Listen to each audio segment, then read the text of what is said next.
Yosua pasal 9 ayat 1 sampai pasal 10 ayat 28. Ketika terdengar oleh raja-raja di sebelah barat sungai Yordan, di pegunungan, di daerah bukit dan sepanjang tepi pantai Laut Besar, sampai ke seberang gunung Libanon, yakni raja-raja orang Het, orang Amori, orang Kanaan, orang Feris, orang Hewi, dan orang Yebus. Bergabunglah mereka dengan seia sekata untuk memerangi Yosua dan orang Israel.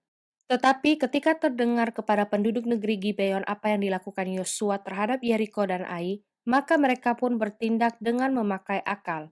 Mereka pergi menyediakan bekal, mengambil karung yang buruk-buruk untuk dimuatkan ke atas keledai mereka, dan kirbat anggur yang buruk-buruk, yang robek dan dijahit kembali, dan kasut yang buruk-buruk dan ditambal untuk dikenakan pada kaki mereka, dan pakaian yang buruk-buruk untuk dikenakan oleh mereka, sedang segala roti bekal mereka telah kering, tinggal remah-remah belaka. Demikianlah mereka pergi kepada Yosua, ke tempat perkemahan di Gilgal. Berkatalah mereka kepadanya dan kepada orang-orang Israel itu, "Kami ini datang dari negeri jauh, maka sekarang ikatlah perjanjian dengan kami." Tetapi berkatalah orang-orang Israel kepada orang-orang Hewi itu, "Barangkali kamu ini diam di tengah-tengah kami. Bagaimana mungkin kami mengikat perjanjian dengan kamu?" Lalu kata mereka kepada Yosua, "Kami ini hamba-hambamu." Tanya Yosua, "Siapakah kamu ini dan dari manakah kamu datang?" Jawab mereka kepadanya, "Dari negeri yang sangat jauh hamba-hambamu ini datang karena nama Tuhan Allahmu, sebab kami telah mendengar kabar tentang Dia, yakni segala yang dilakukannya di Mesir, dan segala yang dilakukannya terhadap kedua raja orang Amori, itu di seberang sungai Yordan, Sihon, Raja Heshibon, dan Og, Raja Basan yang diam di Ashitarot. Sebab itu para tua-tua kami dan seluruh penduduk negeri kami berkata kepada kami, demikian, bawalah bekal untuk di jalan dan pergilah menemui mereka dan berkatalah kepada mereka, kami ini hamba-hambamu, maka sekarang ikatlah perjanjian dengan kami. Inilah roti kami, masih panas ketika kami bawa sebagai bekal dari rumah, pada hari kami berangkat berjalan mendapatkan kamu, tetapi sekarang, lihatlah, telah kering dan tinggal remah-remah belaka. Inilah kirbat-kirbat anggur yang masih baru ketika kami mengisinya, tetapi lihatlah telah robek. Dan inilah pakaian dan kasut kami, semuanya telah buruk-buruk karena perjalanan yang sangat jauh itu. Lalu orang-orang Israel mengambil bekal orang-orang itu, tetapi tidak meminta keputusan Tuhan. Maka Yosua mengadakan persahabatan dengan mereka dan mengikat perjanjian dengan mereka, bahwa ia akan membiarkan mereka hidup, dan para pemimpin umat itu bersumpah kepada mereka. Tetapi setelah lewat 3 hari, sesudah orang Israel mengikat perjanjian dengan orang-orang itu, terdengarlah oleh mereka bahwa orang-orang itu tinggal dekat mereka, bahkan diam di tengah-tengah mereka. Sebab orang Israel berangkat pergi dan pada hari ketiga sampai ke kota-kota orang-orang itu. Adapun kota-kota itu ialah Gibeon, Kefira, Beerot, dan Kiryat Yearim. Orang Israel tidak menewaskan sebab para pemimpin umat telah bersumpah kepada mereka demi Tuhan Allah Israel. Lalu bersungut-sungutlah segenap umat kepada para pemimpin. Berkatalah pemimpin-pemimpin itu kepada seluruh umat, kami telah bersumpah kepada mereka demi Tuhan Allah Israel. Oleh sebab itu, kita tidak dapat mengusik mereka. Beginilah akan kita perlakukan mereka, membiarkan mereka hidup, supaya kita jangan tertimpa murka karena sumpah yang telah kita ikrarkan itu kepada mereka. Lagi kata para pemimpin kepada mereka, biarlah mereka hidup. Maka mereka pun dijadikan tukang belah kayu dan tukang timba air untuk segenap umat, seperti yang ditetapkan oleh para pemimpin mengenai mereka. Lalu Yosua memanggil mereka dan berkata kepada mereka demikian, "Mengapa kamu menipu kami dengan berkata kami ini tinggal sangat jauh daripada kamu, padahal kamu diam di tengah-tengah kami? Oleh sebab itu terkutuklah kamu dan tak putus-putusnya kamu menjadi hamba, tukang belah kayu dan tukang timba air untuk rumah Allahku." Jawab mereka kepada Yosua, katanya, "Sebab telah dikabarkan dengan sungguh-sungguh kepada hamba-hambamu ini, bahwa Tuhan Allahmu memerintahkan kepada Musa hambanya memberikan seluruh negeri itu kepadamu dan memunahkan seluruh penduduk negeri itu dari depan kamu. Maka sangatlah kami takut kehilangan nyawa menghadapi kamu. Itulah sebabnya kami melakukan yang demikian. Maka sekarang kami ini dalam tangan-Mu. Perlakukanlah kami seperti yang Kau pandang baik dan benar untuk dilakukan kepada kami. Demikianlah dilakukannya kepada mereka. Dilepaskannya lah mereka dari tangan orang-orang Israel, sehingga mereka tidak dibunuh. Dan pada waktu itu Yosua menjadikan mereka tukang belah kayu dan tukang timba air untuk umat itu dan untuk mesbah Tuhan sampai sekarang di tempat yang akan dipilihnya. Setelah terdengar oleh Adoni-Sedek, Raja Yerusalem, bahwa Yosua telah merebut Ai dan telah menumpasnya, seperti yang dilakukannya terhadap Yeriko dan terhadap rajanya, demikianlah juga dilakukannya terhadap Ai dan terhadap rajanya, dan bahwa penduduk kota Gibeon telah mengadakan ikatan persahabatan dengan orang Israel dan diam di tengah-tengah mereka, maka sangat takutlah orang, sebab Gibeon itu kota yang besar, seperti salah satu kota kerajaan, bahkan lebih besar dari Ai, dan semua orangnya adalah pahlawan.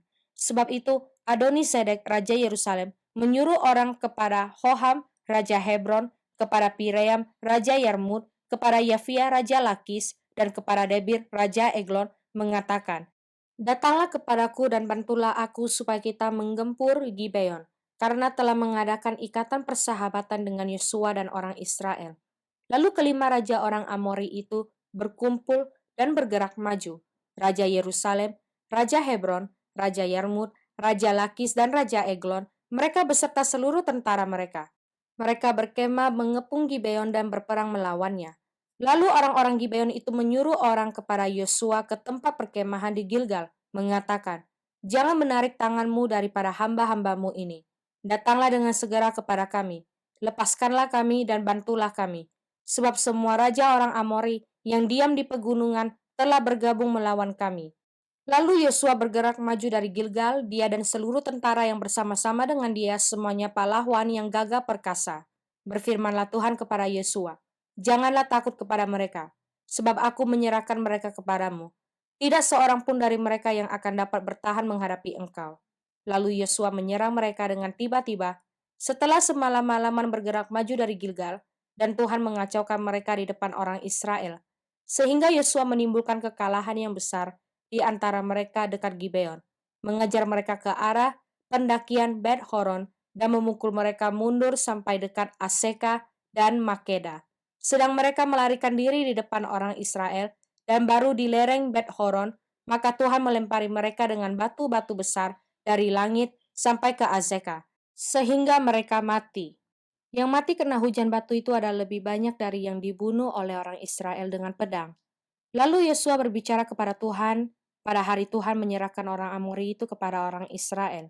Ia berkata di hadapan orang Israel, Matahari, berhentilah di atas Gibeon dan engkau bulan di atas lembah Ayalon. Maka berhentilah matahari dan bulan pun tidak bergerak, sampai bangsa itu membalaskan dendamnya kepada musuhnya. Bukankah hal itu telah tertulis dalam kitab orang jujur? Matahari tidak bergerak di tengah langit dan lambat-lambat terbenam kira-kira sehari penuh. Belum pernah ada hari seperti itu, baik dahulu maupun kemudian, bahwa Tuhan mendengarkan permohonan seorang manusia secara demikian, sebab yang berperang untuk orang Israel ialah Tuhan. Kemudian Yosua dan seluruh orang Israel yang menyertainya pulang kembali ke tempat perkemahan di Gilgal. Kelima raja itu melarikan diri dan bersembunyi di dalam gua di Makeda. Kepada Yosua dikabarkan demikian. Kelima raja itu telah ditemukan bersembunyi di dalam gua di Makeda. Lalu berkatalah Yosua, Gulingkanlah batu-batu yang besar ke mulut gua itu dan tempatkanlah di sana orang untuk menjaga mereka. Tetapi kamu, janganlah kamu berhenti. Kejarlah musuhmu dan hantamlah barisan belakangnya. Janganlah biarkan mereka masuk ke dalam kota-kota mereka, sebab Tuhan Allahmu menyerahkan mereka kepadamu. Setelah Yosua dan orang Israel selesai menimbulkan kekalahan yang besar sekali di antara mereka, sampai mereka dihancurkan sama sekali, beberapa orang dari mereka dapat lolos dan masuk ke kota-kota yang diperkuat. Pulanglah seluruh bangsa itu dengan selamat kepada Yosua ke tempat perkemahan di Makeda. Tidak ada seorang pun yang berani melemparkan kata-kata ancaman terhadap orang Israel. Kemudian berkatalah Yosua, Bukalah mulut gua dan keluarkanlah kelima raja itu dari dalam dan bawa kepadaku. Dilakukan oranglah demikian. Kelima raja itu dikeluarkan dari gua itu dan dibawa kepadanya. Raja Yerusalem, Raja Hebron, Raja Yarmut, Raja Lakis, dan Raja Eglon.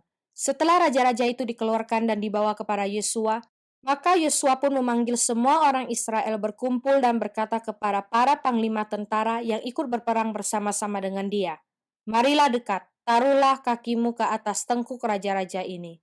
Maka datanglah mereka dekat dan menaruh kakinya ke atas tengkuk raja-raja itu. Lalu berkatalah Yosua kepada mereka, "Janganlah takut dan janganlah tawar hati. Kuatkan dan teguhkanlah hatimu, sebab secara itulah akan dilakukan Tuhan kepada semua musuhmu yang kamu perangi." Sesudah itu Yosua membunuh raja-raja itu dan menggantung mereka pada 5 tiang, dan mereka tinggal tergantung pada tiang-tiang itu sampai matahari terbenam. Tetapi menjelang matahari terbenam, atas perintah Yosua, mayat mereka diturunkan dari tiang-tiang itu dan dilemparkan ke dalam gua, tempat mereka bersembunyi. Lalu mulut gua itu ditutupi orang dengan batu-batu besar yang masih ada sampai sekarang.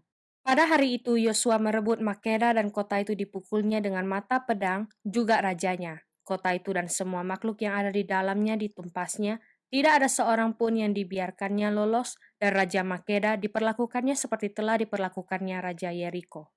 Mazmur pasal 50 ayat 1 sampai ayat 6. Mazmur Asaf, yang Maha Kuasa Tuhan Allah berfirman dan memanggil bumi dari terbitnya matahari sampai kepada terbenamnya. Dari Sion, puncak keindahan, Allah tampil bersinar. Allah kita datang dan tidak akan berdiam diri di harapannya api menjilat. Sekelilingnya bertiup badai yang dahsyat, ia berseru kepada langit di atas dan kepada bumi untuk mengadili umatnya.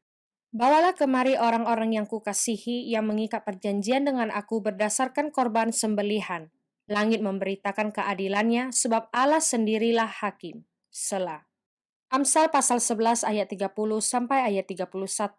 Hasil orang benar adalah pohon kehidupan dan siapa bijak mengambil hati orang. Kalau orang benar menerima balasan di atas bumi, lebih-lebih orang fasik dan orang berdosa. Lukas pasal 14 ayat 25 sampai pasal 15 ayat 10. Pada suatu kali banyak orang berduyun-duyun mengikuti Yesus dalam perjalanannya, sambil berpaling ia berkata kepada mereka, "Jikalau seorang datang kepadaku dan ia tidak membenci bapaknya, ibunya, istrinya, anak-anaknya, saudara-saudaranya laki-laki, atau perempuan, bahkan nyawanya sendiri, ia tidak dapat menjadi muridku. Sebab siapakah di antara kamu yang kalau mau mendirikan sebuah menara tidak duduk dahulu membuat anggaran biayanya, kalau cukup uangnya untuk menyelesaikan pekerjaan itu, supaya jikalau ia sudah meletakkan dasarnya dan tidak dapat menyelesaikannya, jangan-jangan semua orang yang melihatnya mengejek dia sambil berkata, orang itu mulai mendirikan, tetapi ia tidak sanggup menyelesaikannya. Atau, raja manakah yang kalau mau pergi berperang melawan raja lain tidak duduk dahulu untuk mempertimbangkan apakah dengan 10.000 orang ia sanggup menghadapi lawan yang mendatangi dengan 20.000 orang? Jikalau tidak, ia akan mengirim utusan selama musuh itu masih jauh untuk menanyakan syarat-syarat perdamaian. Demikian pula lah tiap-tiap orang di antara kamu yang tidak melepaskan dirinya dari segala miliknya tidak dapat menjadi muridku. Garam memang baik, tetapi jika garam juga menjadi tawar, dengan apakah ia diasinkan? Tidak ada lagi gunanya baik untuk ladang maupun untuk pupuk, dan orang membuangnya saja. Siapa mempunyai telinga untuk mendengar, hendaklah ia mendengar. Para pemungut cukai dan orang-orang berdosa biasanya datang kepada Yesus untuk mendengarkan dia. Maka bersungut-sungutlah orang-orang Farisi dan ahli-ahli Taurat. Katanya, ia menerima orang-orang berdosa dan makan bersama-sama dengan mereka. Lalu ia mengatakan perumpamaan ini kepada mereka. Siapakah di antara kamu yang mempunyai 100 ekor domba, dan jikalau ia kehilangan seekor di antaranya, tidak meninggalkan yang 99 ekor di padang gurun dan pergi mencari yang sesat itu sampai ia menemukannya? Dan kalau ia telah menemukannya, ia meletakkannya di atas bahunya dengan gembira. Dan setibanya di rumah, ia memanggil sahabat-sahabat dan tetangga-tetangganya serta berkata kepada mereka, "Bersukacitalah bersama-sama dengan aku, sebab dombaku yang hilang itu telah kutemukan. Aku berkata kepadamu, demikian juga akan ada sukacita di sorga karena satu orang berdosa yang bertobat lebih daripada sukacita karena 99 orang benar yang tidak memerlukan pertobatan." Atau perempuan manakah yang mempunyai 10 dirham dan jika ia kehilangan satu di antaranya, tidak menyalakan pelita dan menyapu rumah serta mencarinya dengan cermat sampai ia menemukannya? Dan kalau ia telah menemukannya, ia memanggil sahabat-sahabat dan tetangga-tetangganya serta berkata, "Bersukacitalah bersama-sama dengan aku, Sebab dirhamku yang hilang itu telah kutemukan. Aku berkata kepadamu, demikian juga akan ada sukacita pada malaikat-malaikat Allah karena satu orang berdosa yang bertobat.